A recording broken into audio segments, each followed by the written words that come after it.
ಎಲ್ರಿಗೂ ನಮಸ್ಕಾರ. ನಾನು ವಸಂತ್ ಕುಮಾರ್ ಮಾತಾಡ್ತಾ ಇದ್ದೀನಿ. ಈಶಾ ಫೌಂಡೇಶನ್ ನಮ್ಮ ಈಶ್ವರನ ನೋಡೋಕ್ಕೆ ಬಂದಿದ್ದೀವಿ. ನೋಡಿ, ಇನ್ನೂ ಲೈಟಿಂಗ್ ಶುರುವಾಗಿಲ್ಲ. ಇನ್ನೊಂದು ಸ್ವಲ್ಪ ಹೊತ್ತು ಲೈಟಿಂಗ್ ಶುರುವಾಗುತ್ತೆ.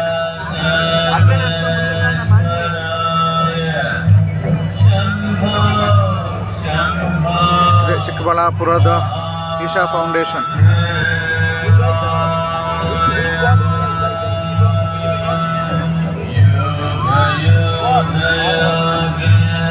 ಸುತ್ತು ಹಸಿರಿನ ವಾತಾವರಣ, ಸುತ್ತು ಬೆಟ್ಟಗಳ ಮಧ್ಯೆ ಈಶ್ವರನ ಕೊನೆಯಿಸಿದ್ದಾರೆ, ಪ್ರತಿಷ್ಠಾಪನೆ ಮಾಡಿದ್ದಾರೆ. ಇದು ಹೋಟೆಲ್ಗಳು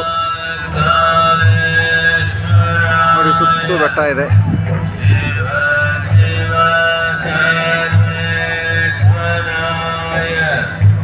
ಶಂಭೋ